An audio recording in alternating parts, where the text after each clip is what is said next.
The white power structure has basically said, if these Negroes want to keep on dating our women, the white power structure has basically said, if these Africans want to continue to date our women,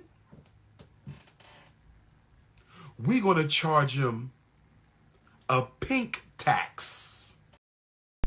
Alright y'all, what's up? My name is Fitz. Welcome to the channel. Make sure you hit the like button, subscribe to the channel. Also, if you're a content creator and you want to build your brand online without the burnout, cut through the fluff, make sure you check out my content confidence workbook. Info is in the description as well as pinned to the top of the chat. So we're going to get into it because this is Dr. Umar, the first video I've seen since Dr. Umar has come out, was begging for money because his personal account was frozen.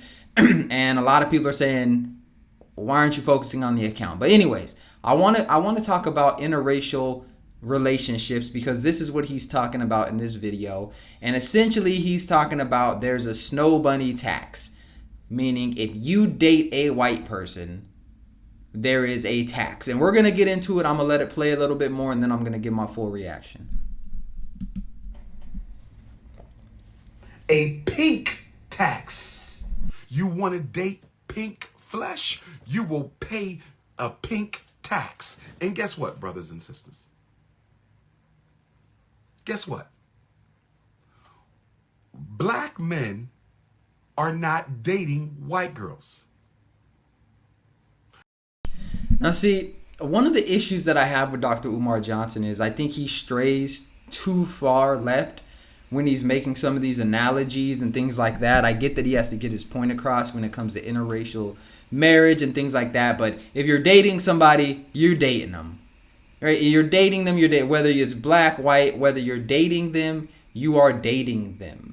All right. And if we want to look at the outcomes of those marriages, that's a conversation. But we also have to compare it to baseline. Like, what are black divorce rates within black relationships? We also have to look at why these things happen. And it's very interesting that he hones in on black men dating white women. And I never really hear him talk about white women or black women dating white men. I don't know. Let me know in the comments if he's gone over that. But I don't think there's a snow bunny tax. I think taxes are taxes. They are put on you by the government typically, not the white community or whatever else. But we're going to let him rock out. Black men are not mating white girls. Black men are not cohabitating with white girls.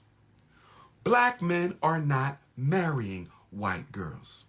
If you have a white girlfriend, if you are bunny hopping, if you suffer from the snow bunny crisis, I want you to listen to what I'm about to say. If you are engaged to a bunny, dating a bunny, humping on a bunny, cohabitating with a bunny, married to a bunny, reproducing with a bunny, I want you to listen. You're not dating. And you're not marrying.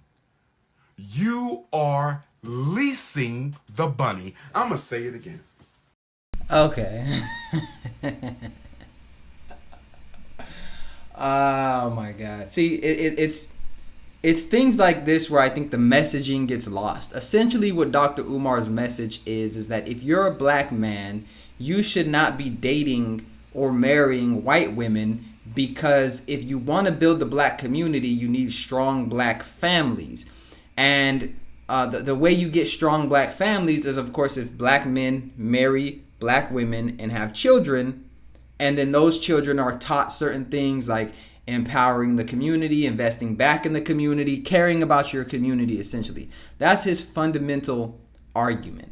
Now, when you go as far as like, I guess putting down someone's intelligence by saying if you're married to a person, you're not actually married to them, you're leasing them, and he's probably going to go into you're leasing them and that's not really yours and blah, blah, blah. This is marriage. All right. When you get into a marriage, and I'm married, right?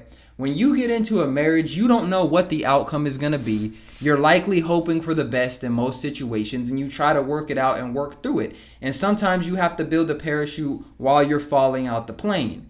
And that's just how marriage goes. So I don't want anyone to think that this is exclusive to black marriages, black men marrying white women. This is just marriage in general, and this is a risk that men take. Getting half of your stuff taken, all of these other things. That's why it's important to look at the quality and the values that people have and decide based off of that. Because you can marry a black woman and she can do the same thing that a white woman can do. Now, I know some people are going to say, well, the justice system and blah, blah, the courts are going to be on the white woman's side. Bring facts. Bring facts. My competitors think I have a 10-person team, but in reality, I'm just... We got the ad. 1 second, y'all. We got the ad.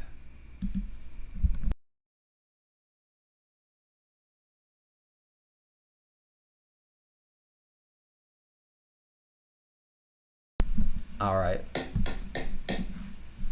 You are leasing the snow bunny from the white community. Oh, yes, brothers and sisters. Oh, yes, that ain't your woman. She is a lease. When you lease an automobile, when you lease a house, you don't own the house. You simply pay for the house while you are using it. And that analogy applies to whatever race of woman you decide to marry. You don't own the person that you marry. They have free will and they can leave whenever they want to leave. And it's up to the quality of that relationship typically that will determine whether they leave or whether they stay. Now, yes, there are extenuating circumstances. People may get in for the money and things like that. And we also have to look at the very limited population of marriages that are black men marrying white women. Black men tend to marry black women when they do get married. A majority of black men in marriages are to black women. So let's be clear. The outliers, the minority where black men do marry white women, those could be very specific situations. And there's a plethora of reasons why maybe those don't work out as much. But you're definitely not owning somebody, no matter what the race is. It's not different. You're still at risk of getting a divorce, even with other groups of races. And so this whole analogy really breaks down logically. It breaks down logically. And that's one of the things that I wish he would speak more on is divorce in general is quite common. So let's not make it seem like it's a racial thing. Now, maybe it's a little higher in these interracial marriages, but he's pointing to intent. He keeps, well, she don't really love you and da-da-da-da-da and this and that and this and that. It actually pushes people away, I think. But let's continue. And if you put too many miles on that car, if you use too much of that house, you are subject to an excess tax when you have to turn in the merchandise. So what these black men are doing without even knowing it, they are renting snow bunnies from the white community. They are leasing and renting these damn white girls. They are leasing and renting bunnies. And that's why when she leaves you, she gets to take half of your shit with her because this was a lease. That's not true because black women can also take half your shit when they leave. So what is that? Is that a snow bunny tax too? This is where the logic falls apart. I think if you just stick to the fundamentals of the argument instead of trying to make these analogies, you'd be good, bruh. But when you start talking about taxes and leasing and this and that, the arguments don't even make sense. Pretty much his argument is when you get with a white woman and she leaves, she's only taking half because she's white. That happens in all marriages pretty much, where you're at risk for that. Unless there's some type of prenup or whatever the case is, or maybe you don't have much, but that's what happens. It's not just white women leaving black men. Now, if you want to say that white women only get with black men because they want to take their stuff. Well, what we know is that most black men don't even have assets to take. So then that means that most of these white women that are doing that are probably doing it to a very limited group of black men.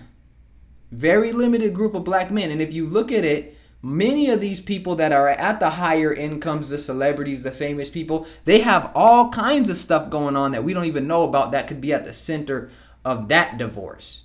So let's put it in perspective. You're trying to apply this super hyper-focused group of rich black men to the general black population. And maybe there is something with the general black population, but speak to figures. Speak to facts. Stop using these analogies and trying to sound good to confuse the average person that really doesn't have time to look into this. That's all I'm saying.